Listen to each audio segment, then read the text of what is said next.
Uwiteka Imana nziza, nongeye kugushima kandi nongeye kuguhimbaza. Ndaguhimbariza imbabazi wangiriye, ndaguhimbariza ineza wanyeretse, ndaguhimbariza urukundo unkunda, ndaguhimbariza ko uri Imana y'ukuri yo guhimbazwa, byonyine birahagije kugira ngo nguhimbaze. Ndaguhimbariza yuko utansiga, utandeka, utampana. Ndaguhimbariza yuko umpagararaho kandi ndengera ukamvugira. Ibyo ntashoboye, ibyo ntazi, uba ubirimo, wowe uba ubishoboye. Uri Imana ingira aho ntashobora kwigira, uri Imana ingerera aho ntashobora kwigeza, uri Imana indwanira intambara nzi n'izo ntigeze imenya, uri Imana ivuga ahantu ntazi ukamvugira, ugahagarara hagati y'abanzi ukabatatanya udutsiko tw'abadayimoni ukatuburizamo. Haleluya! Uri Imana yanjye itabura kuboneka mu byago no mu makuba, uri Imana y'agakiza kanjye, uri Imana y'ibyiringiro byanjye, uri amahirwe y'ubuzima bwanjye, uri igitekerezo cyiza nagira muri njyewe. Ni wowe natekereza nkanezerwa, ni wowe navuga nkumva ndavuze neza, ni wowe nahimbaza umutima wanjye ukishima, ni wowe nasuhuza ibiganza byanjye bikirirwa n'umugisha, ni wowe naramusa nkirirwa n'akanyamuneza. Haleluya, haleluya, haleluya! Uri mwiza, uri mwiza, uri mwiza, uri mwiza, uri mwiza Yesu, uri mwiza Yesu. Ndagushimira umusaraba wawe, wambabariye ibyaha, wambohoye, wanyejije urupfu rw'iteka. Ndagushimira ko kuri uwo musaraba nabohowe, ndagushimira ko kuri uwo musaraba nakize, ndagushimira ko kuri uwo musaraba nababariwe ibyaha, ndagushimira ko wanyejije urupfu rw'iteka, ndagushimira haleluya ko wanyambitse ikamba ry'imbabazi ku ruhanga ku bw'amaraso ya Yesu. Ni nayo mpamvu nishyizeho ayo maraso. Uyu mugoroba nishyizeho aya maraso, nishyizeho amaraso ya Kristo. Amaraso ya Kristo anetarariza ibyago n'ibyaha, amaraso ya Kristo anetarariza urupfu, anetarariza ubukene, anetarariza indwara, anetarariza ibibazo by'ubuzima, ibigeragezo by'ubuzima, ankureho inzozi mbi, ankureho imitongero mibi, ankureho ibyo narenze bibi, ankureho ibyo bansize bibi, ankureho ibyo banyambitse bibi, ankureho ibyo bashyize ku mafoto, ku mazina, ku myenda yanjye bibi. Amaraso ya Kristo akiriho ikimenyetso cyo kwera, amaraso ya Kristo akiriho ikimenyetso cy'ubutungane, amaraso ya Kristo akiriho ikimenyetso cy'ubutagatifu, amaraso ya Kristo ampuze n'ijambo ryera ry'Imana rirema ibitangaza ku buzima bwanjye. Uyu munsi rero, iri joro, ndambika umubiri imigisha yanjye, ndi kwambika umubiri umugisha wanjye kubw'umwuka wera w'Imana twahawe, kubw'impano z'umwuka wera twahawe. Mpagaze mu ubwo bushobozi, haleluya, muri ubwo bushobozi bwo gukora ibitangaza, muri ubwo bushobozi bwo gukiza indwara, muri ubwo bushobozi bwo kwirukana abadayimoni, ubushobozi mfite bwo kwizera Imana ku rwego rwo hejuru. Mpagaze muri ubwo bushobozi bwo kurobanura indimi no kurobanura imyuka no gusobanukirwa iby'ijambo ry'Imana, ijambo ry'ubwenge n'ubuhanga. Mpagaze muri ubwo bushobozi mpabwa n'umwuka wera, mburizamo imbaraga zose z'umwijima, nirukana imbaraga zose za Satani, mfunga amarembo y'ikuzimu, nkandagira inzoka na sikoropiyo, mvuga stopu ku mbaraga zose za Satani mu buzima bwanjye. Ndafunga ikintu cyose Satani yari yafunguye, ndafunga ikintu cyose umurozi yari yafunguye, ndafunga ikintu cyose umupfumu yari yafunguye, ndafunga ikintu cyose abadayimoni bari bafunguye, ndafunga ikintu cyose karande zari zafunguye, ndafunga ikintu cyose imyuka yo mu kirere no mu mazi cyose cyari cyafungutse, ndagifunze. Ndafunga mu izina rya Yesu amaboko yari yafunguriwe kundwanya, ndafunga buri gicaniro cyari cyafunguriwe kundwanya. Amaraso ya Kristo ni urufunguzo rufunga byose, amaraso ya Kristo ni urufunguzo rufunga byose. Akubw'ayo maraso ndafunga buri muryango wari wafungutse kubangamira imibereho yanjye, kubw'amaraso ya Yesu ndafunga buri muryango wari wafunguriwe kubangamira destiny yanjye, kubw'amaraso ya Kristo Yesu nk'urufunguzo dufungisha. Ndafunga buri jambo ryose ryari rije kubangamira buri buzima bwanjye, ndarifunze mu izina rya Yesu. Iryavugiwe mu majyepfo ndarifunze ribangamira destiny yanjye. Iryavugiwe mu majyaruguru ndarifunze iryo jambo ribangamira ubuzima bwanjye. Ijambo ryavugiwe iburasirazuba ndarifunze ryari rije kubangamira ubuzima bwanjye. Ijambo ryavugiwe iburengerazuba ndarifunze mu izina rya Yesu. Ijambo ryose ryavuzwe n'abazimu n'abadayimoni ndaryambuye agaciro. Ijambo ryavuzwe n'abanzi n'abagambanyi n'abanyeshyari ndarifunze nditesheje agaciro. Ndaburizamo imigambi ya Satani yose yaratekereje ku buzima bwanjye.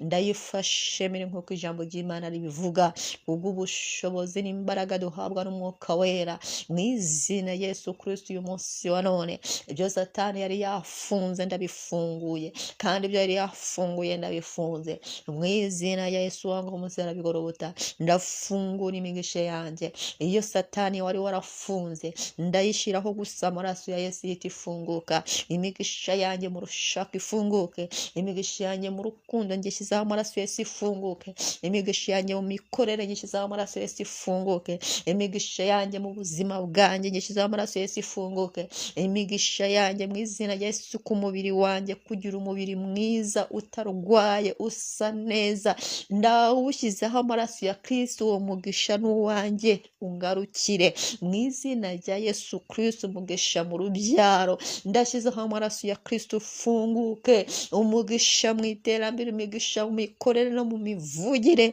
amaraso ya Kristo afungura iyo migisha yanjye. Icyo Satani wari waratwaye mu izina rya Yesu ntabwo ukigifite. Mu maboko y'abadayimoni nta mugisha wanjye ukiriyo.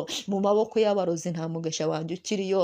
Aho bafunze ndahafunguye. Aho baziritse ndahacagaguye. Aho bamanitse ndahamanuye mu izina rya Yesu. Ibitereko byabo ndabisenyagurishije imbaraga y'amaraso ya Kristo Yesu. Umuriro w'Uwiteka Imana Nyiringabo weza ubuzima bwanjye. Kubw'umuriro w'Uwiteka Imana Nyiringabo uri mu buzima bwanjye, utwike buri blokaje de la sorcellerie, utwike buri blokaje satanique, utwike buri blokaje diabolike, blokaje zose zimeneke, blokaje zose zisaduke, blokaje zindi imbere zisaduke, blokaje zashyizweho zisaduke, imitwaro banyikoreje imeneke, meneka rokosira takarabasoro. Kubw'amavuta y'Umwuka Wera nakiriye ku buzima bwanjye, uko gusigwa kunkureho imitwaro, uko gusiga kumenagura imitwaro,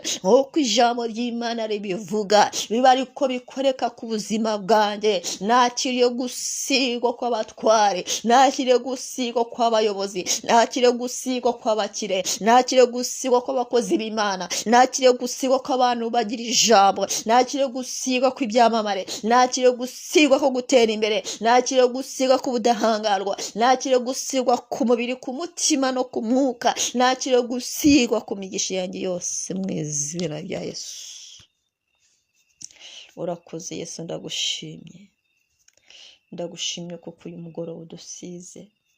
Ndashimiye ko usize uyu mupapa, uyu mumama, uyu musore, inkumi dusengana buri munsi, abemeye kukunambaho, abakwizeye, abo uzahindurira amateka, abo uzahindurira izina. Dore ngaba tangira uhindura amateka yabo, hindura amazina yabo, ubasige mu izina rya Yesu Kristo. Ufunge imiryango Satani yari yabafunguriye, kandi ufunge iyo yari yafunguye, unafungure iyo yari yafunze mu izina rya Yesu. Nongeye kubahuza n'imigisha yabo, nongeye kubahuza n'amahirwe yabo, nongeye kubahuza n'ibyo banyazwe, n'ibyo batakaje, nongeye kubatereka muri pouvoir spirituelle, bagira ijambo mu isi y'umwuka n'umubiri, bategeke icyo bategetse kibe. Ubahereje ijambo, iryo bavuga Satani agatitira, ubahereza agakiza kubw'ubuntu bwawe, ubasiga amavuta y'Umwuka Wera kuko ujya uyasiga abagukunda bose mu izina rya Yesu. Bubake barubakika, ubareme bararemeka, ubagirire neza bagendane nawe. Urakoze kuko uduhaye ijoro ryiza ry'umugisha, iri joro riba ijoro ridasanzwe ryo kwambuka no gutaraveresa. Mu izina rya Yesu turabyuka mu gitondo tuguhimbaza, twarabyiyemeje ntituzaceceka, twarabyiyemeze ntituzatuza, tuzahora ducana igicaniro cy'amasengesho mu buzima bwacu, ntabwo kizazima. Umwuka wera w'Imana azahora twiga, amaraso ya Yesu azahora aganza, isanduku y'isezerano izahora hagati muri twe, kandi ibendera ryawe rizahora rizamuye ku buzima bwacu. Niko dusenze kandi niko tubyizeye mu izina rya Kristo Yesu, amen, amen, amen. Uwiteka Imana nziza, nongeye kugushima kandi nongeye kuguhimbaza. Ndaguhimbariza imbabazi wangiriye, ndaguhimbariza ineza wanyeretse, ndaguhimbariza urukundo unkunda, ndaguhimbariza ko uri Imana y'ukuri yo guhimbazwa, byonyine birahagije kugira ngo nguhimbaze. Ndaguhimbariza yuko utansiga, utandeka, utampana. Ndaguhimbariza yuko umpagararaho ukandengera, ukamvugira. Ibyo ntashoboye, ibyo ntazi, uba ubirimo, wowe uba ubishoboye. Uri Imana ingira aho ntashobora kwigira, uri Imana ingerera aho ntashobora kwigeza, uri Imana indwanira intambara nzi n'izo ntigeze menya, uri Imana ivuga ahantu ntazi, ukamvugira, ugahagarara hagati y'abanzi ukabatatanya udutsiko tw'abadayimoni ukatuburizamo. Haleluya! Uri Imana yanjye itabura kuboneka mu byago no mu makuba, uri Imana y'agakiza kanjye, uri Imana y'ibyiringiro byanjye, uri amahirwe y'ubuzima bwanjye, uri igitekerezo cyiza nagira muri njyewe. Ni wowe natekereza nkanezerwa, ni wowe navuga nkumva ndavuze neza, ni wowe nahimbaza umutima wanjye ukishima, ni wowe nasuhuza ibiganza byanjye bikirirwa n'umugisha, ni wowe naramusa nkirirwa n'akanyamuneza. Haleluya, haleluya, haleluya. Uri mwiza, uri mwiza, uri mwiza, uri mwiza, uri mwiza Yesu, uri mwiza Yesu. Ndagushimira umusaraba wawe, wambabariye ibyaha, wambohoye, wanyejije urupfu rw'iteka. Ndagushimira ko kuri uwo musaraba nabohowe, ndagushimira ko kuri uwo musaraba nakize, ndagushimira ko kuri uwo musaraba nababariwe ibyaha, ndagushimira ko wanyejije urupfu rw'iteka, ndagushimira haleluya ko wanyambitse ikamba ry'imbabazi ku ruhanga kubw'amaraso ya Yesu. Ni nayo mpamvu nishyizeho ayo maraso. Uyu mugoroba nishyizeho aya maraso, nishyizeho amaraso ya Kristo. Amaraso ya Kristo anetarariza ibyago n'ibyaha, amaraso ya Kristo anetarariza urupfu, anetarariza ubukene, anetarariza indwara, anetarariza ibibazo by'ubuzima, ibigeragezo by'ubuzima, ankureho inzozi mbi, ankureho imitongero mibi, ankureho ibyo narenze bibi, ankureho ibyo bansize bibi, ankureho ibyo banyambitse bibi, ankureho ibyo bashyize ku mafoto, ku mazina, ku myenda yanjye bibi. Amaraso ya Kristo akiriho ikimenyetso cyo kwera, amaraso ya Kristo akiriho ikimenyetso cy'ubutungane, amaraso ya Kristo akiriho ikimenyetso cy'ubutagatifu, amaraso ya Kristo ampuze n'ijambo ryera ry'Imana rirema ibitangaza ku buzima bwanjye. Uyu munsi rero, iri joro, ndambika umubiri imigisha yanjye, ndi kwambika umubiri umugisha wanjye, kubw'umwuka wera w'Imana twahawe, kubw'impano z'umwuka wera twahawe. Mpagaze mu ubwo bushobozi, haleluya, ubwo bushobozi bwo gukora ibitangaza, muri ubwo bushobozi bwo gukiza indwara, muri ubwo bushobozi bwo kwirukana abadayimoni, ubushobozi mfite bwo kwizera Imana ku rwego rwo hejuru. Mpagaze muri ubwo bushobozi bwo kurobanura indimi no kurobanura imyuka no gusobanukirwa iby'ijambo ry'Imana, ijambo ry'ubwenge n'ubuhanga. Mpagaze muri ubwo bushobozi mpabwa n'umwuka wera, mburizamo imbaraga zose z'umwijima, nirukana imbaraga zose za Satani, mfunga amarembo y'ikuzimu, nkandagira inzoka na sikoropiyo, mvuga stop ku mbaraga zose za Satani mu buzima bwanjye. Ndafunga ikintu cyose Satani yari yafunguye, ndafunga ikintu cyose umurozi yari yafunguye, ndafunga ikintu cyose umupfumu yari yafunguye, ndafunga ikintu cyose abadayimoni bari bafunguye, ndafunga ikintu cyose karande zari zafunguye, ndafunga ikintu cyose imyuka yo mu kirere no mu mazi cyose cyari cyafungutse ndagifunze, ndafunga mu izina rya Yesu. Amaboko yari yafunguriwe kundwanya, ndafunga buri gicaniro cyari cyafunguriwe kundwanya. Amaraso ya Kristo ni urufunguzo rufunga byose, amaraso ya Kristo ni urufunguzo rufunga byose. Akubw'ayo maraso ndafunga buri muryango wari wafungutse kubangamira imibereho yanjye. Kubw'amaraso ya Yesu ndafunga buri muryango wari wafunguriwe kubangamira destiny yanjye. Kubw'amaraso ya Kristo Yesu nk'urufunguzo dufungisha, ndafunga buri jambo ryose ryari rije kubangamira buri buzima bwanjye, ndarifunze mu izina rya Yesu. Iryavugiwe mu majyepfo ndarifunze ribangamira destiny yanjye, iryavugiwe mu majyaruguru ndarifunze iryo jambo ribangamira ubuzima bwanjye. Ijambo ryavugiwe iburasirazuba ndarifunze ryari rije kubangamira ubuzima bwanjye. Ijambo ryavugiwe iburengerazuba ndarifunze mu izina rya Yesu. Ijambo ryose ryavuzwe n'abazimu n'abadayimoni ndaryambuye agaciro. Ijambo ryavuzwe n'abanzi n'abagambanyi n'abanyeshyari ndarifunze nditesheje agaciro.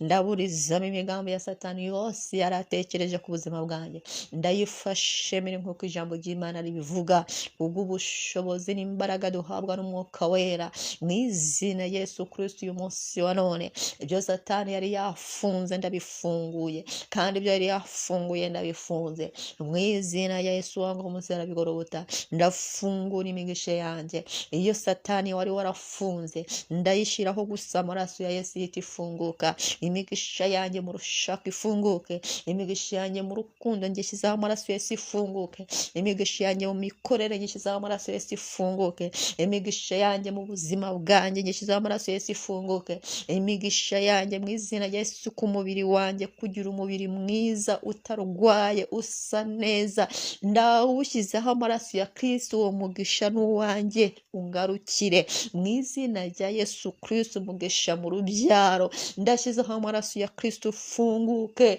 umugisha mu iterambere, imigisha mu mikorere no mu mivugire, amaraso ya Kristo afungura iyo migisha yanjye. Icyo Satani wari waratwaye mu izina rya Yesu ntabwo kigifite. Mu maboko y'abadayimoni nta mugisha wanjye ukiriyo, mu maboko y'abarozi nta mugisha wanjye ukiriyo. Aho bafunze ndahafunguye, aho baziritse ndahacagaguye, aho bamanitse ndahamanuye mu izina rya Yesu. Ibitereko byabo ndabisenyagurishije imbaraga y'amaraso ya Kristo Yesu.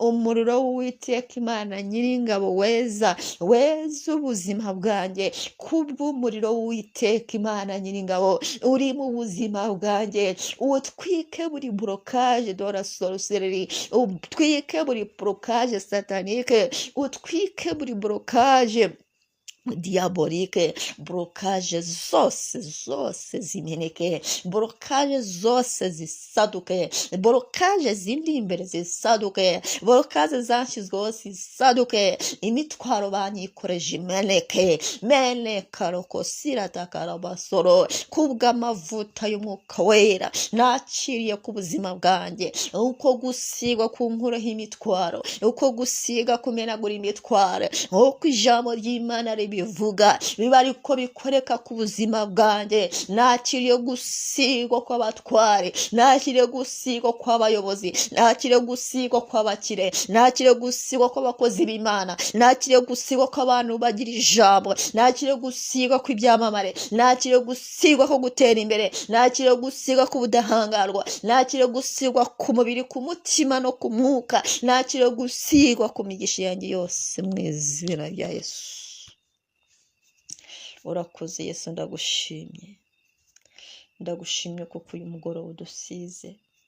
Ndashimiye ko usize uyu mupapa, uyu mumama, uyu musore, inkumi dusengana buri munsi, abemeye kukunambaho, abakwizeye, abo uzahindurira amateka, abo uzahindurira izina. Dore ngaba, tangira uhindura amateka yabo, hindura amazina yabo, ubasige mu izina rya Yesu Kristo. Ufunge imiryango Satani yari yabafunguriye, kandi ufunge iyo yari yafunguye, unafungure iyo yari yafunze mu izina rya Yesu. Nongeye kubahuza n'imigisha yabo, nongeye kubahuza n'amahirwe yabo, nongeye kubahuza n'ibyo banyazwe, n'ibyo batakaje, nongeye kubatereka muri pouvoir spirituelle, bagira ijambo mu isi y'umwuka n'umubiri, utegeke icyo bategetse kibe, ubahereje ijambo iryo bavuga Satani agatitira, ubahereza agakiza kubw'ubuntu bwawe, ubasiga amavuta y'Umwuka Wera kuko ujya uyasiga abagukunda bose, mu izina rya Yesu bubake barubakika, ubareme bararemeka, ubagirire neza bagendane nawe. Urakoze kuko uduhaye ijoro ryiza ry'umugisha, iri joro riba ijoro ridasanzwe ryo kwambuka no gutaraveresa, mu izina rya Yesu turabyuka mu gitondo tuguhimbaza, twarabyiyemeje ntituzaceceka, twarabyiyemeje ntituzatuza, tuzahora ducana igicaniro cy'amasengesho mu buzima bwacu, ntabwo kizazima, Umwuka Wera w'Imana azahora twiga, amaraso ya Yesu azahora aganza, isanduku y'isezerano izahora hagati muri twe, kandi ibendera ryawe rizahora rizamuye ku buzima bwacu. Niko dusenze kandi niko tubyizeye mu izina rya Kristo Yesu, amen, amen, amen.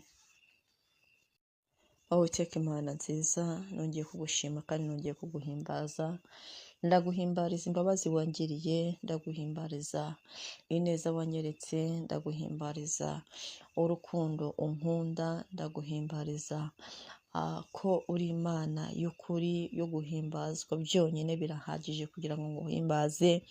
Ndaguhimbariza yuko utansiga, utandeka, utampana, ndaguhimbariza yuko umpagararaho kandi ngera ukamvugira, ibyo ntashoboye, ibyo ntazi uba ubirimo, wowe uba ubishoboye. Uri Imana ingira aho ntashobora kwigira, uri Imana ingerera aho ntashobora kwigeza, uri Imana indwanira intambara nzi n'izo ntigeze imenya, uri Imana ivuga ahantu ntazi ukamvugira, ugahagarara hagati y'abanzi ukabatatanya, udutsiko tw'abadayimoni ukatuburizamo. Haleluya, uri Imana yanjye itabura kuboneka mu byago no mu makuba, uri Imana y'agakiza kanjye, uri Imana y'ibyiringiro byanjye, uri amahirwe y'ubuzima bwanjye, uri igitekerezo cyiza nagira muri njyewe, ni wowe natekereza nkanezerwa, ni wowe navuga nkumva ndavuze neza, ni wowe nahimbaza umutima wanjye ukishima, ni wowe nasuhuza ibiganza byanjye bikirirwa n'umugisha, ni wowe naramusa nkirirwa n'akanyamuneza. Haleluya, haleluya, haleluya, uri mwiza, uri mwiza, uri mwiza, uri mwiza, uri mwiza Yesu, uri mwiza Yesu. Ndagushimira umusaraba wawe, wambabariye ibyaha, wambohoye, wanyejije urupfu rw'iteka. Ndagushimira ko kuri uwo musaraba nabohowe, ndagushimira ko kuri uwo musaraba nakize, ndagushimira ko kuri uwo musaraba nababariwe ibyaha, ndagushimira ko wanyejije urupfu rw'iteka, ndagushimira haleluya ko wanyambitse ikamba ry'imbabazi ku ruhanga kubw'amaraso ya Yesu. Ni nayo mpamvu nishyizeho ayo maraso. Uyu mugoroba nishyizeho aya maraso, nishyizeho amaraso ya Kristo. Amaraso ya Kristo anetarariza ibyago n'ibyaha, amaraso ya Kristo anetarariza urupfu, anetarariza ubukene, anetarariza indwara, anetarariza ibibazo by'ubuzima, ibigeragezo by'ubuzima, ankureho inzozi mbi, ankureho imitongero mibi, ankureho ibyo narenze bibi, ankureho ibyo bansize bibi, ankureho ibyo banyambitse bibi, ankureho ibyo bashyize ku mafoto, ku mazina, ku myenda yanjye bibi. Amaraso ya Kristo akiriho ikimenyetso cyo kwera, amaraso ya Kristo akiriho ikimenyetso cy'ubutungane, amaraso ya Kristo akiriho ikimenyetso cy'ubutagatifu, amaraso ya Kristo ampuze n'ijambo ryera ry'Imana rirema ibitangaza ku buzima bwanjye. Uyu munsi rero, iri joro, ndambika umubiri imigisha yanjye, ndi kwambika umubiri umugisha wanjye, kubw'Umwuka Wera w'Imana twahawe, kubw'impano z'Umwuka Wera twahawe. Mpagaze mu ubwo bushobozi, haleluya, ubwo bushobozi bwo gukora ibitangaza, muri ubwo bushobozi bwo gukiza indwara, muri ubwo bushobozi bwo kwirukana abadayimoni, ubushobozi mfite bwo kwizera Imana ku rwego rwo hejuru. Mpagaze muri ubwo bushobozi bwo kurobanura indimi no kurobanura imyuka no gusobanukirwa iby'ijambo ry'Imana, ijambo ry'ubwenge n'ubuhanga. Mpagaze muri ubwo bushobozi mpabwa n'Umwuka Wera, mburizamo imbaraga zose z'umwijima, nirukana imbaraga zose za Satani, funga amarembo y'ikuzimu, nkandagira inzoka na skoropiyo, mvuga stop ku mbaraga zose za satani mu buzima bwanjye. Ndafunga ikintu cyose satani yari yafunguye, ndafunga ikintu cyose umurozi yari yafunguye, ndafunga ikintu cyose umupfumu yari yafunguye, ndafunga ikintu cyose abadayimoni bari bafunguye, ndafunga ikintu cyose karande zari zafunguye, ndafunga ikintu cyose imyuka yo mu kirere no mu mazi cyose cyari cyafungutse ndagifunze. Ndafunga mu izina rya Yesu amaboko yari yafunguriwe kundwanya, ndafunga buri gicaniro cyari cyafunguriwe kundwanya. Amaraso ya Kristo ni urufunguzo rufunga byose, amaraso ya Kristo ni urufunguzo rufunga byose. Akubw'ayo maraso ndafunga buri muryango wari wafungutse kubangamira imibereho yanjye. Kubw'amaraso ya Yesu ndafunga buri muryango wari wafunguriwe kubangamira destiny yanjye. Kubw'amaraso ya Kristo Yesu nk'urufunguzo dufungisha, ndafunga buri jambo ryose ryari rije kubangamira buri buzima bwanjye. Ndarifunze mu izina rya Yesu. Iryavugiwe mu majyepfo ndarifunze ribangamira destiny yanjye. Iryavugiwe mu majyaruguru ndarifunze iryo jambo ribangamira ubuzima bwanjye. Ijambo ryavugiwe iburasirazuba ndarifunze ryari rije kubangamira ubuzima bwanjye. Ijambo ryavugiwe iburengerazuba ndarifunze mu izina rya Yesu. Ijambo ryose ryavuzwe n'abazimu n'abadayimoni ndaryambuye agaciro. Ijambo ryavuzwe n'abanzi n'abagambanyi n'abanyeshyari ndarifunze nditesheje agaciro. Ndaburizamo imigambi ya satani yose yaratekereje ku buzima bwanjye. Ndayifashe mire nk'uko ijambo ry'Imana ribivuga, ubw'ubushobozi n'imbaraga duhabwa n'umwuka wera mu izina Yesu Kristo. Uyu munsi wa none ibyo satani yari yafunze ndabifunguye, kandi ibyo yari yafunguye ndabifunze mu izina ya Yesu. Wangu umunsi arabigorobota, ndafungura imigisha yanjye. Iyo satani wari warafunze ndayishiraho gusa amaraso ya Yesu yita ifunguka. Imigisha yanjye mu rushaka ifunguke, imigisha yanjye mu rukundo ngishyizeho amaraso ya Yesu ifunguke, imigisha yanjye mu mikorere ngishyizeho amaraso ya Yesu ifunguke, imigisha yanjye mu buzima bwanjye ngishyizeho amaraso ya Yesu ifunguke, imigisha yanjye mu izina rya Yesu ku mubiri wanjye, kugira umubiri mwiza utarwaye usa neza, ndawushyizeho amaraso ya Kristo. Uwo mugisha n'uwanjye ungarukire mu izina rya Yesu Kristo. Umugisha mu rubyaro ndashyizeho amaraso ya Kristo ufunguke, umugisha mu iterambere, imigisha mu mikorere no mu mivugire, amaraso ya Kristo afungura iyo migisha yanjye. Icyo satani wari waratwaye mu izina rya Yesu ntabwo kigifite. Mu maboko y'abadayimoni nta mugisha wanjye ukiriyo, mu maboko y'abarozi nta mugisha wanjye ukiriyo. Aho bafunze ndahafunguye, aho baziritse ndahacagaguye, aho bamanitse ndahamanuye mu izina rya Yesu. Ibitereko byabo ndabisenyagurishije imbaraga y'amaraso ya Kristo Yesu. Umuriro w'Uwiteka Imana Nyiringabo weza ubuzima bwanjye. Kubw'umuriro w'Uwiteka Imana Nyiringabo uri mu buzima bwanjye, utwike buri blockage de la sorcellerie, utwike buri blockage satanique, utwike buri blockage diabolike, blokaje zose zimeneke, blokaje zose zisaduke, blokaje zindi imbere zisaduke, blokaje zashyizweho zisaduke, imitwaro banyikoreje imeneke, meneka rokosira takarabasoro. Kubw'amavuta y'umwuka wera nakiriye ku buzima bwanjye, uko gusigwa kunkureho imitwaro, uko gusiga kumenagura imitwaro,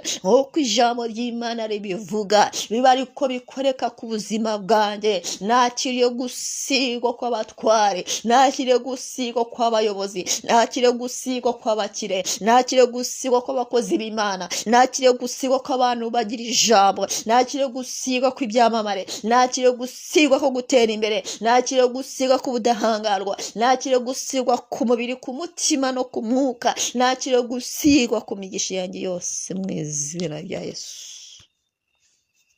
Urakoze Yesu, ndagushimye kuko uyu mugoroba udusize. Ndashimiye ko usize uyu mupapa, uyu mumama, uyu musore, inkumi dusengana buri munsi, abemeye kukunambaho, abakwizeye, abo uzahindurira amateka, abo uzahindurira izina, dore ngaba, tangira uhindura amateka yabo, uhindura amazina yabo, ubasige mu izina rya Yesu Kristo, ufunge imiryango Satani yari yabafunguriye, kandi ufunge iyo yari yafunguye, unafungure iyo yari yafunze, mu izina rya Yesu. Nongeye kubahuza n'imigisha yabo, nongeye kubahuza n'amahirwe yabo, nongeye kubahuza n'ibyo banyazwe, n'ibyo batakaje, nongeye kubatereka muri pouvoir spirituelle, bagira ijambo mu isi y'umwuka n'umubiri, bategeke icyo bategetse kibe, ubahereje ijambo, ibyo bavuga Satani agatitira, ubahereza agakiza kubw'ubuntu bwawe, ubasiga amavuta y'umwuka wera, kuko ujya uyasiga abagukunda bose, mu izina rya Yesu. Bubake barubakika, ubareme bararemeka, ubagirire neza, bagendane nawe. Urakoze kuko uduhaye ijoro ryiza ry'umugisha, iri joro riba ijoro ridasanzwe ryo kwambuka no gutaraveresa, mu izina rya Yesu. Turabyuka mu gitondo tuguhimbaza, twarabyiyemeje ntituzaceceka, twarabyiyemeje ntituzatuza, tuzahora ducana igicaniro cy'amasengesho mu buzima bwacu, ntabwo kizazima, umwuka wera w'Imana azahora twiga, amaraso ya Yesu azahora aganza, isanduku y'isezerano izahora hagati muri twe, kandi ibendera ryawe rizahora rizamuye ku buzima bwacu. Niko dusenze kandi niko tubyizeye mu izina rya Kristo Yesu, amen, amen, amen. Uwiteka Imana nziza, nongeye kugushima kandi nongeye kuguhimbaza, ndaguhimbariza imbabazi wangiriye, ndaguhimbariza ineza wanyeretse, ndaguhimbariza urukundo unkunda, ndaguhimbariza ko uri Imana y'ukuri yo guhimbazwa, byonyine birahagije kugira ngo nguhimbaze. Ndaguhimbariza yuko utansiga, utandeka, utampana, ndaguhimbariza yuko umpagararaho ukandengera, ukamvugira, ibyo ntashoboye, ibyo ntazi, uba ubirimo, wowe uba ubishoboye.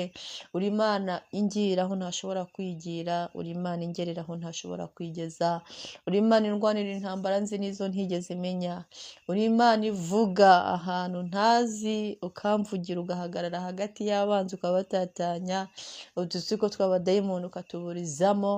Haleluya! Uri Imana yanjye itabura kuboneka mu byago no mu makuba, uri Imana y'agakiza kanjye, uri Imana y'ibyiringiro byanjye, uri amahirwe y'ubuzima bwanjye, uri igitekerezo cyiza nagira muri njyewe, ni wowe natekereza nkanezerwa, ni wowe navuga nkumva ndavuze neza, ni wowe nahimbaza umutima wanjye ukishima, ni wowe nasuhuza ibiganza byanjye bikirirwa n'umugisha, ni wowe naramusa nkirirwa n'akanyamuneza. Haleluya, haleluya, haleluya. Uri mwiza, uri mwiza, uri mwiza, uri mwiza, uri mwiza Yesu, uri mwiza Yesu. Ndagushimira umusaraba wawe, wambabariye ibyaha, wambohoye, wanyejije urupfu rw'iteka. Ndagushimira ko kuri uwo musaraba nabohowe, ndagushimira ko kuri uwo musaraba nakize, ndagushimira ko kuri uwo musaraba nababariwe ibyaha, ndagushimira ko wanyejije urupfu rw'iteka, ndagushimira haleluya ko wanyambitse ikamba ry'imbabazi ku ruhanga kubw'amaraso ya Yesu.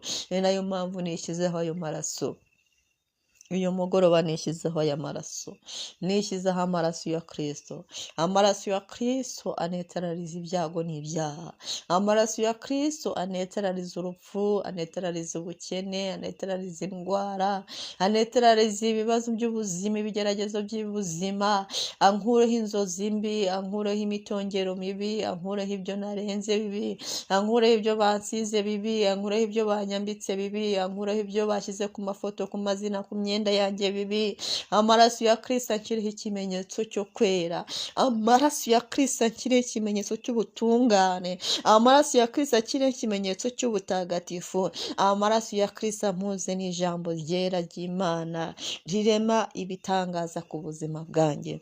Uyu munsi rero, iri joro, ndambika umubiri imigisha yanjye, ndi kwambika umubiri umugisha wanjye, kubw'umwuka wera w'Imana twahawe, kubw'impano z'umwuka wera twahawe, mpagaze mu ubwo bushobozi. Haleluya.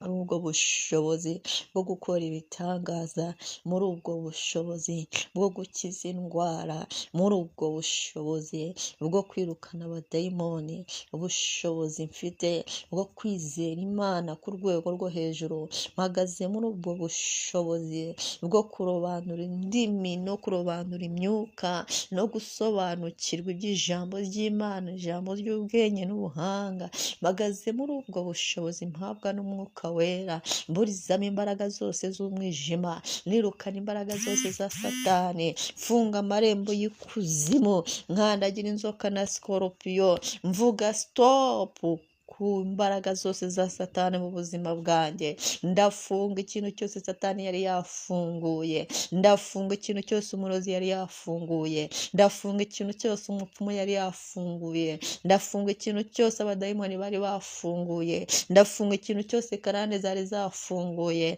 ndafunga ikintu cyose imyuka yo mu kirere no mu mazi cyose cyari cyafungutse ndagifunze, ndafunga mu izina rya Yesu. Amaboko yari yafunguriwe kundwanya, ndafunga buri gicaniro cyari cyafunguriwe kundwanya. Amaraso ya Kristo ni urufunguzo rufunga byose, amaraso ya Kristo ni urufunguzo rufunga byose. Kubw'ayo maraso ndafunga buri muryango wari wafungutse kubangamira imibereho yanjye, kubw'amaraso ya Yesu ndafunga buri muryango wari wafunguriwe kubangamira destiny yanjye, kubw'amaraso ya Kristo Yesu nk'urufunguzo dufungisha, ndafunga buri jambo ryose ryari rije kubangamira buri buzima bwanjye, ndarifunze mu izina rya Yesu. Iryavugiwe mu majyepfo ndarifunze ribangamira destiny yanjye, iryavugiwe mu majyaruguru ndarifunze iryo jambo ribangamira ubuzima bwanjye, ijambo ryavugiwe iburasirazuba ndarifunze ryari rije kubangamira ubuzima bwanjye, ijambo ryavugiwe iburengerazuba ndarifunze mu izina rya Yesu. Ijambo ryose ryavuzwe n'abazimu n'abadayimoni ndaryambuye agaciro, ijambo ryavuzwe n'abanzi n'abagambanyi n'abanyeshyari ndarifunze nitesheje agaciro, ndaburizamo imigambi ya Satani yose yaratekereje ku buzima bwanjye, ndayifashe mire nk'uko ijambo ry'Imana ribivuga, ubw'ubushobozi n'imbaraga duhabwa n'umwuka wera mu izina Yesu Kristo. Uyu munsi wa none ibyo Satani yari yafunze ndabifunguye, kandi ibyo yari yafunguye ndabifunze mu izina ya Yesu. Wangu umunsi arabigorobota, ndafungura imigisha yanjye, iyo Satani wari warafunze ndayishiraho gusa amaraso ya Yesu ihita ifunguka, imigisha yanjye mu rushako ifunguke, imigisha yanjye mu rukundo ngishyizeho amaraso ya Yesu ifunguke, imigisha yanjye mu mikorere ngishyizeho amaraso ya Yesu ifunguke, imigisha yanjye mu buzima bwanjye ngishyizeho amaraso ya Yesu ifunguke, imigisha yanjye mu izina rya Yesu ku mubiri wanjye, kugira umubiri mwiza utarwaye usa neza, ndawushyizeho amaraso ya Kristo. Uwo mugisha n'uwanjye ungarukire mu izina rya Yesu Kristo. Umugisha mu rubyaro ndashyizeho amaraso ya Kristo ufunguke, umugisha mu iterambere, umugisha mu mikorere no mu mivugire, amaraso ya Kristo afungura iyo migisha yanjye. Icyo Satani wari waratwaye mu izina rya Yesu ntabwo kigifite. Mu maboko y'abadayimoni nta mugisha wanjye ukiriyo, mu maboko y'abarozi nta mugisha wanjye ukiriyo. Aho bafunze ndahafunguye, aho baziritse ndahacagaguye, aho bamanitse ndahamanuye mu izina rya Yesu. Ibitereko byabo ndabisenyagurishije imbaraga y'amaraso ya Kristo Yesu. Umuriro w'Uwiteka Imana Nyiringabo weza ubuzima bwanjye, kubw'umuriro w'Uwiteka Imana Nyiringabo uri mu buzima bwanjye, utwike buri blokaje de la sorcellerie, utwike buri blokaje satanike, utwike buri blokaje diabolike, blokaje zose zimeneke, blokaje zose zisaduke, blokaje zindi imbere zisaduke, blokaje zashyizweho zisaduke, imitwaro banyikoreje imeneke, meneka takarabasoro. Kubw'amavuta y'umwuka wera nakiriye ku buzima bwanjye, uko gusigwa kunkureho imitwaro, uko gusiga kumenagura imitwaro, uko ijambo ry'Imana ribi bivuga, biba ariko bikoreka ku buzima bwanjye. Nakiriye gusigwa kw'abatware, nakiriye gusigwa kw'abayobozi, nakiriye gusigwa kw'abakire, nakiriye gusigwa kw'abakozi b'Imana, nakiriye gusigwa kw'abantu bagira ijambo, nakiriye gusigwa kw'ibyamamare, nakiriye gusigwa ko gutera imbere, nakiriye gusigwa k'ubudahangarwa, nakiriye gusigwa ku mubiri, ku mutima no ku mwuka, nakiriye gusigwa ku migisha yanjye yose mu izina rya Yesu. Urakoze Yesu, ndagushimye, ndagushimye kuko uyu mugoroba udusize, ndashimiye ko usize uyu mupapa, uyu mumama, uyu musore, inkumi dusengana buri munsi, abemeye kukunambaho, abakwizeye, abo uzahindurira amateka, abo uzahindurira izina. Dore ngaba, tangira uhindura amateka yabo, uhindura amazina yabo, ubasige mu izina rya Yesu Kristo. Ufunge imiryango Satani yari yabafunguriye, kandi ufunge iyo yari yafunguye, unafungure iyo yari yafunze mu izina rya Yesu. Nongeye kubahuza n'imigisha yabo, nongeye kubahuza n'amahirwe yabo, nongeye kubahuza n'ibyo banyazwe, n'ibyo batakaje, nongeye kubatereka muri pouvoir spirituelle, bagira ijambo mu isi y'umwuka n'umubiri, bategeke icyo bategetse kibe. Ubahereje ijambo, ibyo bavuga Satani agatitira, ubahereza agakiza kubw'ubuntu bwawe, ubasiga amavuta y'umwuka wera, kuko ujya uyasiga abagukunda bose mu izina rya Yesu. Bubake barubakika, ubareme bararemeka, ubagirire neza, bagendane nawe. Urakoze kuko uduhaye ijoro ryiza ry'umugisha, iri joro riba ijoro ridasanzwe ryo kwambuka no gutaraveresa mu izina rya Yesu. Turabyuka mu gitondo tuguhimbaza, twarabyiyemeje ntituzaceceka, twarabyiyemeje ntituzatuza, tuzahora ducana igicaniro cy'amasengesho mu buzima bwacu, ntabwo kizazima. Umwuka wera w'Imana azahora twiga, amaraso ya Yesu azahora aganza, isanduku y'isezerano izahora hagati muri twe, kandi ibendera ryawe rizahora rizamuye ku buzima bwacu. Niko dusenze kandi niko tubyizeye mu izina rya Kristo Yesu, amen, amen, amen. Uwiteka Imana nziza, nongeye kugushima kandi nongeye kuguhimbaza. Ndaguhimbariza imbabazi wangiriye, ndaguhimbariza ineza wanyeretse, ndaguhimbariza urukundo unkunda, ndaguhimbariza ko uri Imana y'ukuri yo guhimbazwa. Byonyine birahagije kugira ngo nguhimbaze. Ndaguhimbariza yuko utansiga, utandeka, utampana. Ndaguhimbariza yuko umpagararaho ukandengera, ukamvugira. Ibyo ntashoboye, ibyo ntazi, uba ubirimo, wowe uba ubishoboye.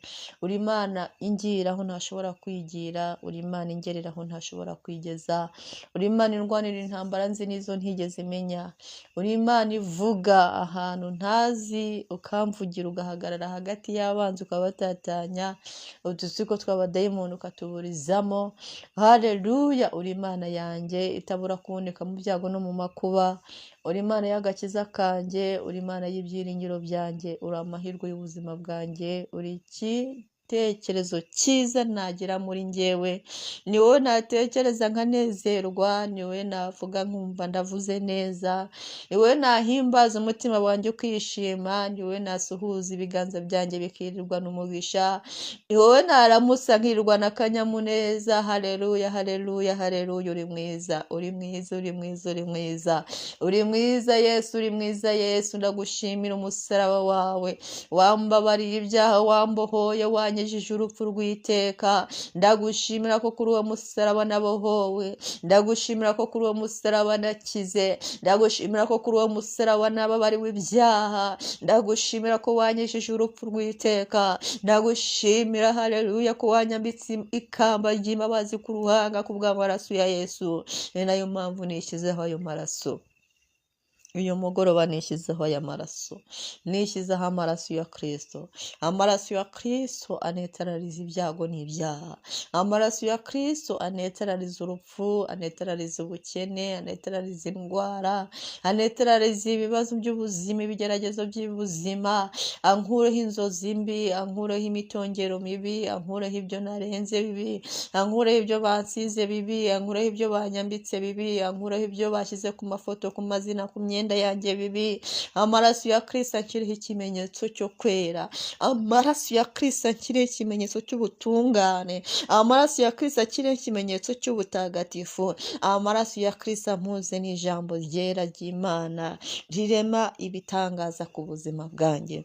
Uyu munsi rero iri joro ndambika umubiri imigisha yanjye, ndi kwambika umubiri umugisha wanjye kubw'umwuka wera w'Imana twahawe, kubw'impano z'umwuka wera twahawe. Mpagaze mu ubwo bushobozi, haleluya, ubwo bushobozi bwo gukora ibitangaza, muri ubwo bushobozi bwo gukiza indwara, muri ubwo bushobozi bwo kwirukana abadayimoni, ubushobozi mfite bwo kwizera Imana ku rwego rwo hejuru. Mpagaze muri ubwo bushobozi bwo kurobanura indimi no kurobanura imyuka no gusobanukirwa iby'ijambo ry'Imana, ijambo ry'ubwenge n'ubuhanga.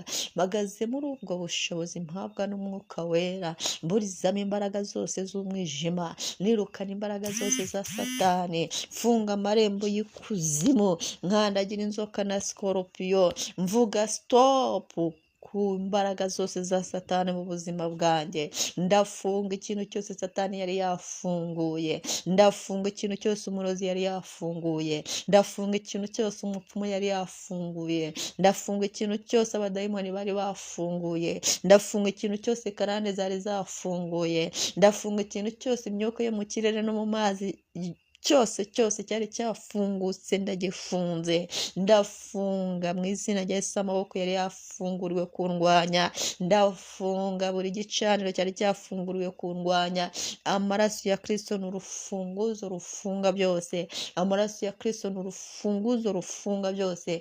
Kubw'ayo maraso ndafunga buri muryango wari wafungutse kubangamira imibereho yanjye, kubw'amaraso ya Yesu ndafunga buri muryango wari wafunguriwe kubangamira destiny yanjye, kubw'amaraso ya Kristo Yesu nk'urufunguzo dufungisha.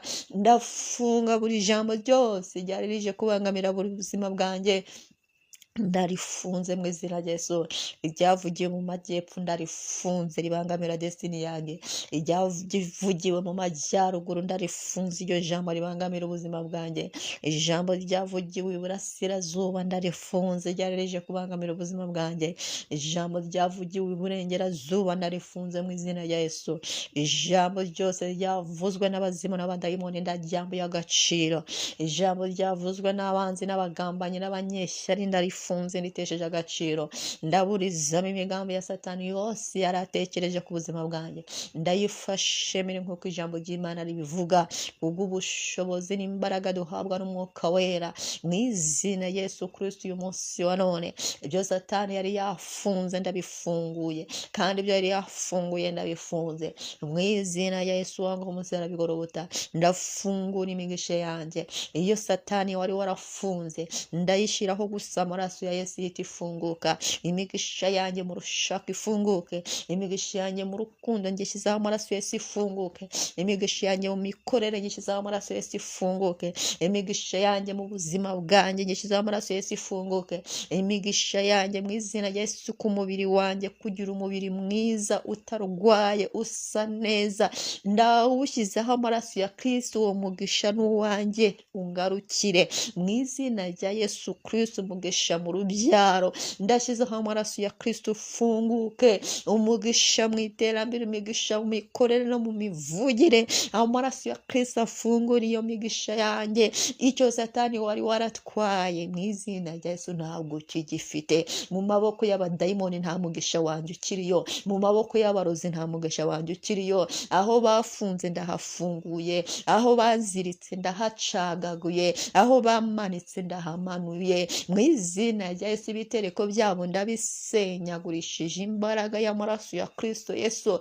Umuriro w'Uwiteka Imana Nyiringabo weza ubuzima bwanjye, kubw'umuriro w'Uwiteka Imana Nyiringabo uri mu buzima bwanjye, utwike buri blockage de la sorcellerie, utwike buri blockage satanique, utwike buri blockage diabolike, blokaje zose zimeneke, blokaje zose zisaduke, blokaje zindi imbere zisaduke, blokaje zashyizweho zisaduke, imitwaro banyikoreje imeneke, meneka rokosira takarabasoro, kubw'amavuta y'umwuka wera nakiriye ku buzima bwanjye, uko gusigwa kunkureho imitwaro, uko gusiga kumenagura imitwaro, uko ijambo ry'Imana bivuga biba ariko bikoreka ku buzima bwanjye. Nakiriye gusigwa kw'abatware, nakiriye gusigwa kw'abayobozi, nakiriye gusigwa kw'abakire, nakiriye gusigwa kw'abakozi b'Imana, nakiriye gusigwa kw'abantu bagira ijambo, nakiriye gusigwa kw'ibyamamare, nakiriye gusigwa ko gutera imbere, nakiriye gusigwa k'ubudahangarwa, nakiriye gusigwa ku mubiri, ku mutima no ku mwuka, nakiriye gusigwa ku migisha yanjye yose mu izina rya Yesu. Urakoze Yesu, ndagushimye kuko uyu mugoroba udusize, ndashimiye ko usize uyu mupapa, uyu mumama, uyu musore, inkumi dusengana buri munsi, abemeye kukunambaho, abakwizeye, abo uzahindurira amateka, abo uzahindurira izina, dore ngaba tangira uhindura amateka yabo, uhindura amazina yabo, ubasige mu izina rya Yesu Kristo, ufunge imiryango Satani yari yabafunguriye, kandi ufunge iyo yari yafunguye, unafungure iyo yari yafunze, mu izina rya Yesu. Nongeye kubahuza n'imigisha yabo, nongeye kubahuza n'amahirwe yabo, nongeye kubahuza n'ibyo banyazwe, n'ibyo batakaje, nongeye kubatereka muri pouvoir spirituelle, bagira ijambo mu isi y'umwuka n'umubiri, bategeke icyo bategetse kibe, ubahereje ijambo, ibyo bavuga Satani agatitira, ubahereza agakiza kubw'ubuntu bwawe, ubasiga amavuta y'umwuka wera, kuko ujya uyasiga abagukunda bose, mu izina rya Yesu. Bubake barubakika, ubareme bararemeka, ubagirire neza, bagendane nawe. Urakoze kuko uduhaye ijoro ryiza ry'umugisha, iri joro riba ijoro ridasanzwe ryo kwambuka no gutaraveresa, mu izina rya Yesu. Turabyuka mu gitondo tuguhimbaza, twarabyiyemeje ntituzaceceka, twarabyiyemeje ntituzatuza, tuzahora ducana igicaniro cy'amasengesho mu buzima bwacu, ntabwo kizazima. Umwuka wera w'Imana azahora twiga, amaraso ya Yesu azahora aganza, isanduku y'isezerano izahora hagati muri twe, kandi ibendera ryawe rizahora rizamuye ku buzima bwacu.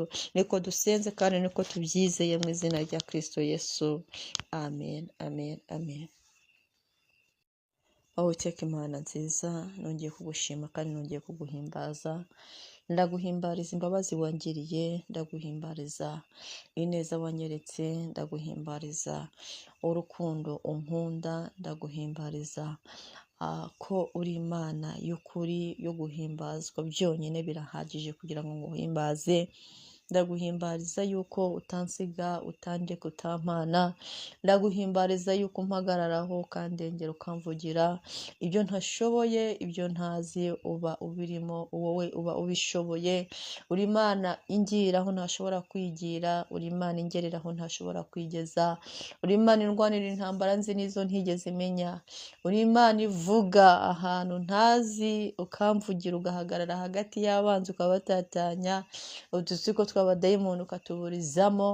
Haleluya! Uri Imana yanjye itabura kuboneka mu byago no mu makuba, uri Imana y'agakiza kanjye, uri Imana y'ibyiringiro byanjye, uri amahirwe y'ubuzima bwanjye, uri igitekerezo cyiza nagira muri njyewe, ni wowe natekereza nkanezerwa, ni wowe navuga nkumva ndavuze neza, ni wowe nahimbaza umutima wanjye ukishima, ni wowe nasuhuza ibiganza byanjye bikirirwa n'umugisha, ni wowe naramusa nkirirwa n'akanyamuneza. Haleluya, haleluya, haleluya. Uri mwiza, uri mwiza, uri mwiza, uri mwiza, uri mwiza Yesu, uri mwiza Yesu. Ndagushimira umusaraba wawe, wambabariye ibyaha, wambohoye, wanyejije urupfu rw'iteka. Ndagushimira ko kuri uwo musaraba nabohowe, ndagushimira ko kuri uwo musaraba nakize, ndagushimira ko kuri uwo musaraba nababariwe ibyaha, ndagushimira ko wanyejije urupfu rw'iteka, ndagushimira haleluya ko wanyambitse ikamba ry'imbabazi ku ruhanga ku bw'amaraso ya Yesu.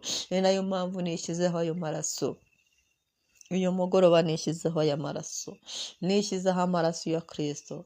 Amaraso ya Kristo anetarariza ibyago n'ibyaha. Amaraso ya Kristo anetarariza urupfu, anetarariza ubukene, anetarariza indwara, anetarariza ibibazo by'ubuzima, ibigeragezo by'ubuzima, ankureho inzozi mbi, ankureho imitongero mibi, ankureho ibyo narenze bibi, ankureho ibyo bansize bibi, ankureho ibyo banyambitse bibi, ankureho ibyo bashyize ku mafoto, ku mazina, ku myenda yanjye bibi. Amaraso ya Kristo akiriho ikimenyetso cyo kwera.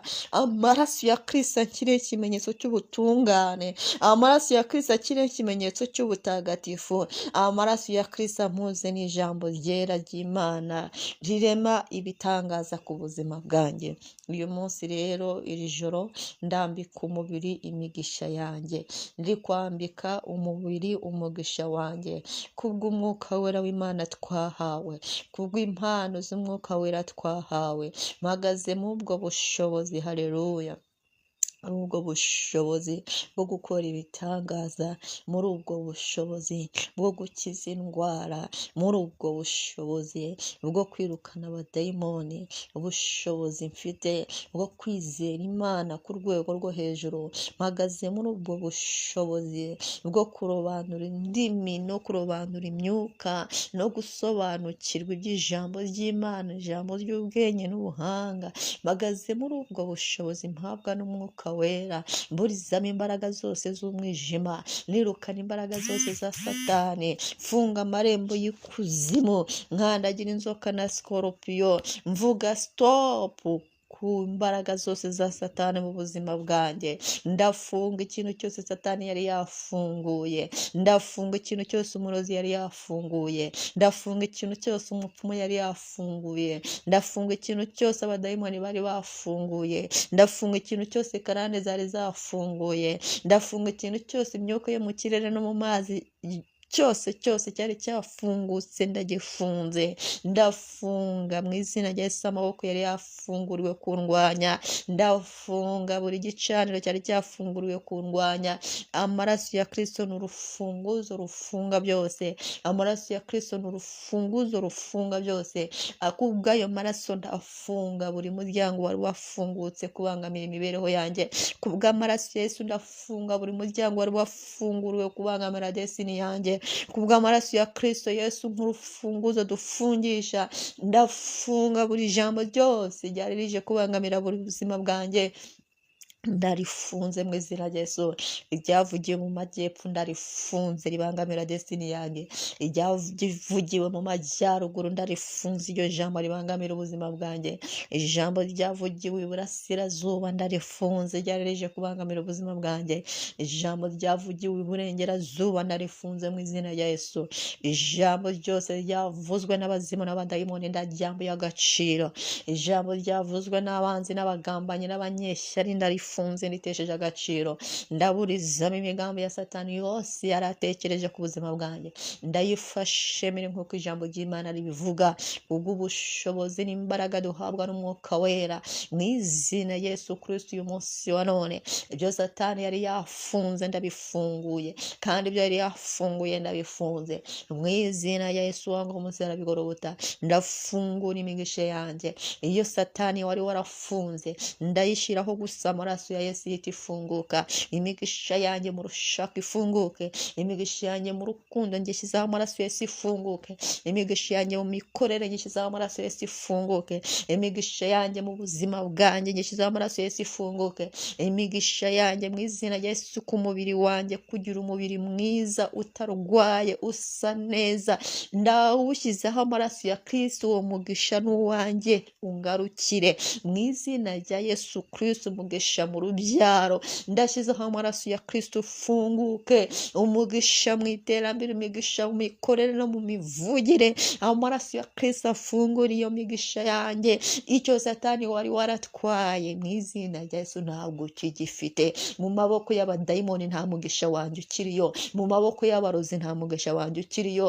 Aho bafunze ndahafunguye, aho baziritse ndahacagaguye, aho bamanitse ndahamanuye mu izina izina rya Yesu ibitereko byabo ndabisenyagurishije imbaraga y'amaraso ya Kristo Yesu. Umuriro w'Uwiteka Imana Nyiringabo weza ubuzima bwanjye, kubw'umuriro w'Uwiteka Imana Nyiringabo uri mu buzima bwanjye, utwike buri blokaje de la sorcellerie, utwike buri blokaje satanique, utwike buri blokaje diabolike, blokaje zose zimeneke, blokaje zose zisaduke, blokaje zindi imbere zisaduke, blokaje zashyizweho zisaduke, imitwaro banyikoreje imeneke, meneka rokosira takarabasoro, kubw'amavuta y'umwuka wera nakiriye ku buzima bwanjye, uko gusigwa kunkureho imitwaro, uko gusiga kumenagura imitwaro, uko ijambo ry'Imana bivuga biba ariko bikoreka ku buzima bwanjye. Nakiriye gusigwa kw'abatware, nakiriye gusigwa kw'abayobozi, nakiriye gusigwa kw'abakire, nakiriye gusigwa kw'abakozi b'Imana, nakiriye gusigwa kw'abantu bagira ijambo, nakiriye gusigwa kw'ibyamamare, nakiriye gusigwa ko gutera imbere, nakiriye gusigwa k'ubudahangarwa, nakiriye gusigwa ku mubiri, ku mutima no ku mwuka, nakiriye gusigwa ku migisha yanjye yose mu izina rya Yesu. Urakoze Yesu, ndagushimye kuko uyu mugoroba udusize, ndashimiye ko usize uyu mupapa, uyu mumama, uyu musore, inkumi dusengana buri munsi, abemeye kukunambaho, abakwizeye, abo uzahindurira amateka, abo uzahindurira izina, dore ngaba tangira uhindura amateka yabo, hindura amazina yabo, ubasige mu izina rya Yesu Kristo. Ufunge imiryango Satani yari yabafunguriye, kandi ufunge iyo yari yafunguye, unafungure iyo yari yafunze mu izina rya Yesu. Nongeye kubahuza n'imigisha yabo, nongeye kubahuza n'amahirwe yabo, nongeye kubahuza n'ibyo banyazwe, n'ibyo batakaje, nongeye kubatereka muri pouvoir spirituelle, bagira ijambo mu isi y'umwuka n'umubiri, bategeke icyo bategetse kibe, ubahereje ijambo, iryo bavuga Satani agatitira, ubahereza agakiza kubw'ubuntu bwawe, ubasiga amavuta y'umwuka wera kuko ujya uyasiga abagukunda bose mu izina rya Yesu. Bubake barubakika, ubareme bararemeka, ubagirire neza bagendane nawe. Urakoze kuko uduhaye ijoro ryiza ry'umugisha, iri joro riba ijoro ridasanzwe ryo kwambuka no gutaraveresa mu izina rya Yesu. Turabyuka mu gitondo tuguhimbaza, twarabyiyemeje ntituzaceceka, twarabyiyemeze ntituzatuza, tuzahora ducana igicaniro cy'amasengesho mu buzima bwacu, ntabwo kizazima. Umwuka wera w'Imana azahora twiga, amaraso ya Yesu azahora aganza, isanduku y'isezerano izahora hagati muri twe, kandi ibendera ryawe rizahora rizamuye ku buzima bwacu. Niko dusenze kandi niko tubyizeye mu izina rya Kristo Yesu, amen, amen, amen. Uwiteka Imana nziza, nongeye kugushima kandi nongeye kuguhimbaza, ndaguhimbariza imbabazi wangiriye, ndaguhimbariza ineza wanyeretse, ndaguhimbariza urukundo unkunda, ndaguhimbariza ko uri Imana y'ukuri yo guhimbazwa, byonyine birahagije kugira ngo nguhimbaze. Ndaguhimbariza yuko utansiga, utandeka, utampana, ndaguhimbariza yuko umpagararaho ukandengera, ukamvugira ibyo ntashoboye, ibyo ntazi uba ubirimo, wowe uba ubishoboye. Uri Imana ingiraho ntashobora kwigira, uri Imana ingereraho ntashobora kwigeza, uri Imana indwanira intambara nzi n'izo ntigeze menya, uri Imana ivuga ahantu ntazi, ukamvugira, ugahagarara hagati y'abanzi ukabatatanya udutsiko tw'abadayimoni ukatuburizamo. Haleluya! Uri Imana yanjye itabura kuboneka mu byago no mu makuba, uri Imana y'agakiza kanjye, uri Imana y'ibyiringiro byanjye, uri amahirwe y'ubuzima bwanjye, uri igitekerezo cyiza nagira muri njyewe, ni wowe natekereza nkanezerwa, ni wowe navuga nkumva ndavuze neza, ni wowe nahimbaza umutima wanjye ukishima, ni wowe nasuhuza ibiganza byanjye bikirirwa n'umugisha, ni wowe naramusa nkirirwa n'akanyamuneza. Haleluya, haleluya, haleluya. Uri mwiza, uri mwiza, uri mwiza, uri mwiza, uri mwiza Yesu, uri mwiza Yesu. Ndagushimira umusaraba wawe, wambabariye ibyaha, wambohoye, wanyijije urupfu rw'iteka. Ndagushimira ko kuri uwo musaraba nabohowe. Ndagushimira ko kuri uwo musaraba nakize. Ndagushimira ko kuri uwo musaraba nababariwe ibyaha. Ndagushimira ko wanyijije urupfu rw'iteka. Ndagushimira haleluya ko wanyambitse ikamba ry'imbabazi ku ruhanga kubw'amaraso ya Yesu. Ni nayo mpamvu nishyizeho ayo maraso. Uyu mugoroba nishyizeho aya maraso. Nishyizeho amaraso ya Kristo. Amaraso ya Kristo anetarariza ibyago n'ibyaha. Amaraso ya Kristo anetarariza urupfu, anetarariza ubukene, anetarariza indwara, anetarariza ibibazo by'ubuzima, ibigeragezo by'ubuzima, ankureho inzozi mbi, ankureho imitongero mibi, ankureho ibyo narenze bibi, ankureho ibyo bansize bibi, ankureho ibyo banyambitse bibi, ankureho ibyo bashyize ku mafoto, ku mazina, ku myenda yanjye bibi. Amaraso ya Kristo akiriho ikimenyetso cyo kwera. Amaraso ya Kristo akiriho ikimenyetso cy'ubutungane. Amaraso ya Kristo akiriho ikimenyetso cy'ubutagatifu. Amaraso ya Kristo ampuze n'ijambo ryera ry'Imana rirema ibitangaza ku buzima bwanjye. Uyu munsi rero, iri joro, ndambika umubiri imigisha yanjye. Ndi kwambika umubiri umugisha wanjye kubw'umwuka wera w'Imana twahawe, kubw'impano z'umwuka wera twahawe. Mpagaze mu ubwo bushobozi, haleluya, ubwo bushobozi bwo gukora ibitangaza, muri ubwo bushobozi bwo gukiza indwara, muri ubwo bushobozi bwo kwirukana abadayimoni, ubushobozi mfite bwo kwizera Imana ku rwego rwo hejuru. Mpagaze muri ubwo bushobozi bwo kurobanura indimi no kurobanura imyuka no gusobanukirwa iby'ijambo ry'Imana, ijambo ry'ubwenge n'ubuhanga. Mpagaze muri ubwo bushobozi mpabwa n'umwuka wera, mburizamo imbaraga zose z'umwijima, nirukana imbaraga zose za Satani, funga amarembo y'ikuzimu, nkandagira inzoka na sikorupiyo, mvuga stop ku mbaraga zose za Satani mu buzima bwanjye. Ndafunga ikintu cyose Satani yari yafunguye. Ndafunga ikintu cyose umurozi yari yafunguye. Ndafunga ikintu cyose umupfumu yari yafunguye. Ndafunga ikintu cyose abadayimoni bari bafunguye. Ndafunga ikintu cyose karande zari zafunguye. Ndafunga ikintu cyose imyuka yo mu kirere no mu mazi cyose cyari cyafungutse ndagifunze. Ndafunga mu izina rya Yesu amaboko yari yafunguriwe kundwanya. Ndafunga buri gicaniro cyari cyafunguriwe kundwanya. Amaraso ya Kristo ni urufunguzo rufunga byose. Amaraso ya Kristo ni urufunguzo rufunga byose. Akubw'ayo maraso ndafunga buri muryango wari wafungutse kubangamira imibereho yanjye. Kubw'amaraso ya Yesu ndafunga buri muryango wari wafunguriwe kubangamira destiny yanjye. Kubw'amaraso ya Kristo Yesu nk'urufunguzo dufungisha, ndafunga buri jambo ryose ryari rije kubangamira buri buzima bwanjye. Ndarifunze mu izina rya Yesu. Iryavugiwe mu majyepfo ndarifunze ribangamira destiny yanjye. Iryavugiwe mu majyaruguru ndarifunze iryo jambo ribangamira ubuzima bwanjye. Ijambo ryavugiwe iburasirazuba ndarifunze ryari rije kubangamira ubuzima bwanjye. Ijambo ryavugiwe iburengerazuba ndarifunze mu izina rya Yesu. Ijambo ryose ryavuzwe n'abazimu n'abadayimoni ndaryambuye agaciro. Ijambo ryavuzwe n'abanzi n'abagambanyi n'abanyeshyari ndarifunze nditesheje agaciro.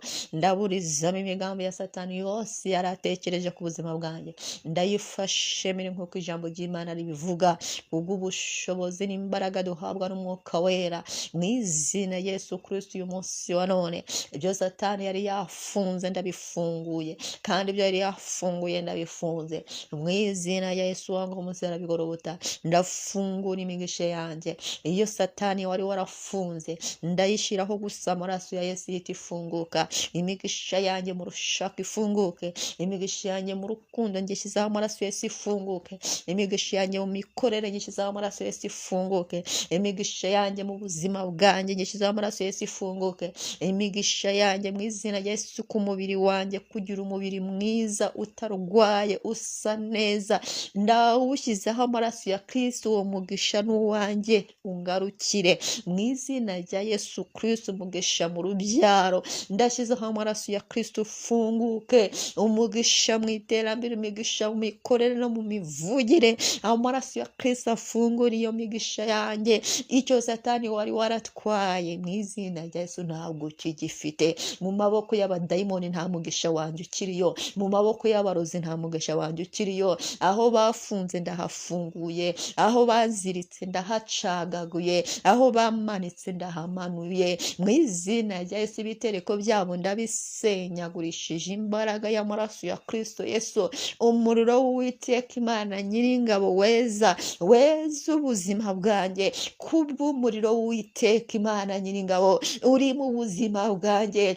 utwike buri blokaje de la sorcellerie, utwike buri blokaje satanike, utwike buri blokaje diabolike, blokaje zose zimeneke, blokaje zose zisaduke, blokaje zindi imbere zisaduke, blokaje zashyizweho zisaduke, imitwaro banyikoreje imeneke, meneka rokosira takarabasoro, kubw'amavuta y'umwuka wera nakiriye ku buzima bwanjye, uko gusigwa ku nkureho imitwaro, uko gusiga kumenagura imitwaro, uko ijambo ry'Imana bivuga biba ariko bikoreka ku buzima bwanjye, nakiriye gusigwa kw'abatware, nakiriye gusigwa kw'abayobozi, nakiriye gusigwa kw'abakire, nakiriye gusigwa kw'abakozi b'Imana, nakiriye gusigwa kw'abantu bagira ijambo, nakiriye gusigwa kw'ibyamamare, nakiriye gusigwa ko gutera imbere, nakiriye gusigwa k'ubudahangarwa, nakiriye gusigwa ku mubiri, ku mutima no ku mwuka, nakiriye gusigwa ku migisha yanjye yose mu izina rya Yesu. Urakoze Yesu, ndagushimye kuko uyu mugoroba udusize, ndashimiye ko usize uyu mupapa, uyu mumama, uyu musore, inkumi dusengana buri munsi, abemeye kukunambaho, abakwizeye, abo uzahindurira amateka, abo uzahindurira izina, dore ngaba, tangira uhindura amateka yabo, uhindura amazina yabo, ubasige mu izina rya Yesu Kristo, ufunge imiryango Satani yari yabafunguriye, kandi ufunge iyo yari yafunguye, unafungure iyo yari yafunze, mu izina rya Yesu. Nongeye kubahuza n'imigisha yabo, nongeye kubahuza n'amahirwe yabo, nongeye kubahuza n'ibyo banyazwe, n'ibyo batakaje, nongeye kubatereka muri pouvoir spirituelle, bagira ijambo mu isi y'umwuka n'umubiri, bategeke icyo bategetse kibe, ubahereje ijambo, ibyo bavuga Satani agatitira, ubahereza agakiza kubw'ubuntu bwawe, ubasiga amavuta y'umwuka wera, kuko ujya uyasiga abagukunda bose, mu izina rya Yesu. Bubake barubakika, ubareme bararemeka, ubagirire neza, bagendane nawe.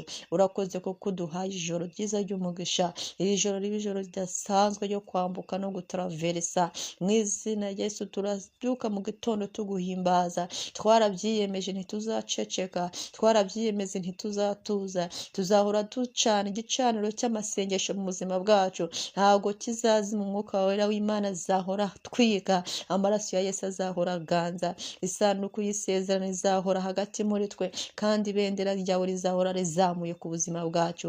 Niko dusenze kandi niko tubyizeye mu izina rya Kristo Yesu, amen, amen, amen. Uwiteka Imana nziza, nongeye kugushima kandi nongeye kuguhimbaza, ndaguhimbariza imbabazi wangiriye, ndaguhimbariza ineza wanyeretse, ndaguhimbariza urukundo unkunda, ndaguhimbariza ko uri Imana y'ukuri yo guhimbazwa, byonyine birahagije kugira ngo nguhimbaze. Ndaguhimbariza yuko utansiga, utandeka, utampana, ndaguhimbariza yuko umpagararaho ukandengera, ukamvugira ibyo ntashoboye, ibyo ntazi uba ubirimo, wowe uba ubishoboye. Uri Imana ingira aho ntashobora kwigira, uri Imana ingerera aho ntashobora kwigeza, uri Imana indwanira intambara nzi n'izo ntigeze menya, uri Imana ivuga ahantu ntazi, ukamvugira, ugahagarara hagati y'abanzi ukabatatanya, udutsiko tw'abadayimoni ukatuburizamo. Haleluya! Uri Imana yanjye itabura kuboneka mu byago no mu makuba, uri Imana y'agakiza kanjye, uri Imana y'ibyiringiro byanjye, uri amahirwe y'ubuzima bwanjye, uri iki gitekerezo cyiza nagira muri njyewe, ni wowe natekereza nkanezerwa, ni wowe navuga nkumva ndavuze neza, ni wowe nahimbaza umutima wanjye ukishima, ni wowe nasuhuza ibiganza byanjye bikirirwa n'umugisha, ni wowe naramusa nkirwa n'akanyamuneza. Haleluya, haleluya, haleluya. Uri mwiza, uri mwiza, uri mwiza, uri mwiza, uri mwiza Yesu, uri mwiza Yesu. Ndagushimira umusaraba wawe, wambabariye ibyaha, wambohoye, wanyejije urupfu rw'iteka. Ndagushimira ko kuri uwo musaraba nabohowe, ndagushimira ko kuri uwo musaraba nakize, ndagushimira ko kuri uwo musaraba nababariwe ibyaha, ndagushimira ko wanyejije urupfu rw'iteka, ndagushimira haleluya ko wanyambitse ikamba ry'imbabazi ku ruhanga kubw'amaraso ya Yesu. Ni nayo mpamvu nishyizeho ayo maraso. Uyu mugoroba nishyizeho aya maraso, nishyizeho amaraso ya Kristo.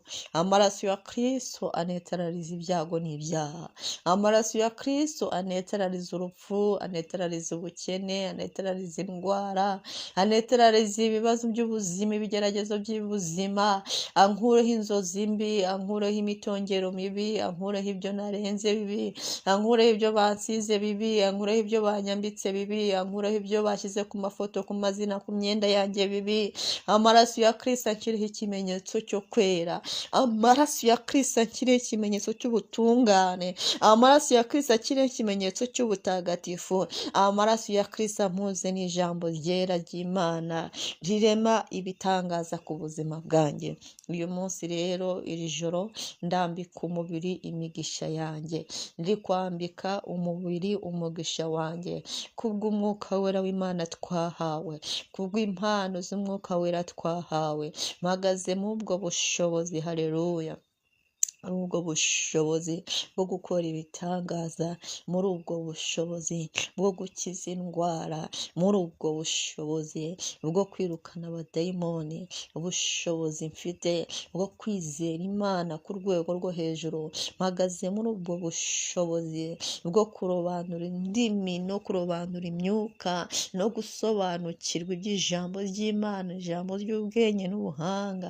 Mpagaze muri ubwo bushobozi mpabwa n'umwuka wera, mburizamo imbaraga zose z'umwijima, nirukana imbaraga zose za Satani, funga amarembo y'ikuzimu, nkandagira inzoka na sikorupiyo, mvuga stop ku mbaraga zose za Satani mu buzima bwanjye. Ndafunga ikintu cyose Satani yari yafunguye, ndafunga ikintu cyose umurozi yari yafunguye, ndafunga ikintu cyose umupfumu yari yafunguye, ndafunga ikintu cyose abadayimoni bari bafunguye, ndafunga ikintu cyose karande zari zafunguye, ndafunga ikintu cyose imyuka yo mu kirere no mu mazi cyose cyari cyafungutse ndagifunze. Ndafunga mu izina rya Yesu amaboko yari yafunguriwe kundwanya, ndafunga buri gicaniro cyari cyafunguriwe kundwanya.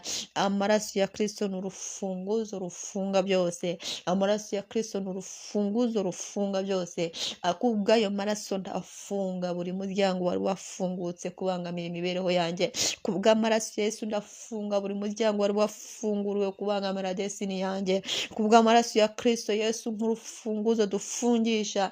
Ndafunga buri jambo ryose ryari rije kubangamira buri buzima bwanjye, ndarifunze mu izina rya Yesu.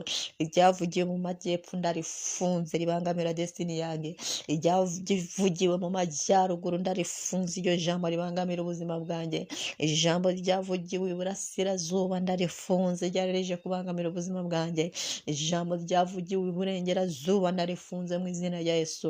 Ijambo ryose ryavuzwe n'abazimu n'abadayimoni ndaryambuye agaciro, ijambo ryavuzwe n'abanzi n'abagambanyi n'abanyeshyari ndarifunze nditesheje agaciro.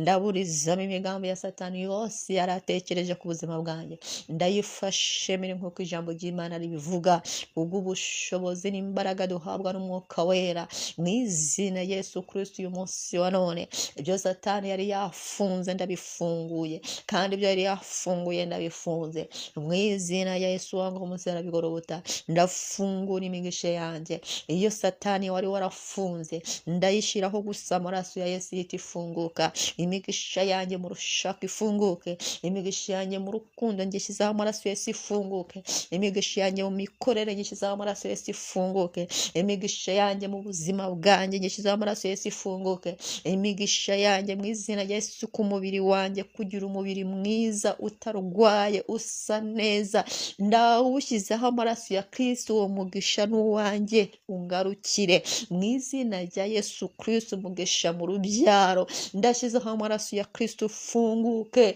umugisha mu iterambere, imigisha mu mikorere no mu mivugire, amaraso ya Kristo afungura iyo migisha yanjye. Icyo Satani wari waratwaye mu izina rya Yesu ntabwo kigifite. Mu maboko y'abadayimoni nta mugisha wanjye ukiriyo, mu maboko y'abarozi nta mugisha wanjye ukiriyo. Aho bafunze ndahafunguye, aho baziritse ndahacagaguye, aho bamanitse ndahamanuye mu izina rya Yesu. Ibitereko byabo ndabisenyagurishije imbaraga y'amaraso ya Kristo Yesu.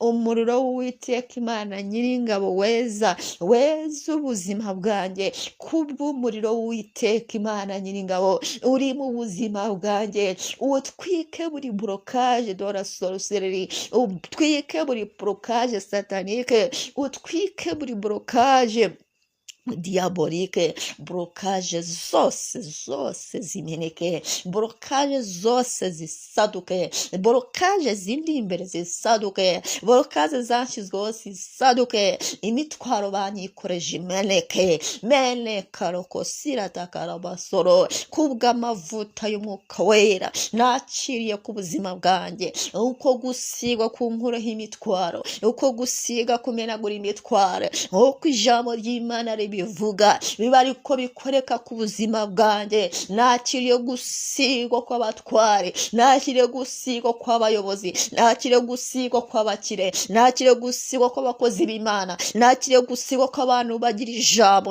nakiriye gusigwa kw'ibyamamare, nakiriye gusigwa ko gutera imbere, nakiriye gusigwa k'ubudahangarwa, nakiriye gusigwa ku mubiri, ku mutima no ku mwuka, nakiriye gusigwa ku migisha yanjye yose mu izina rya Yesu.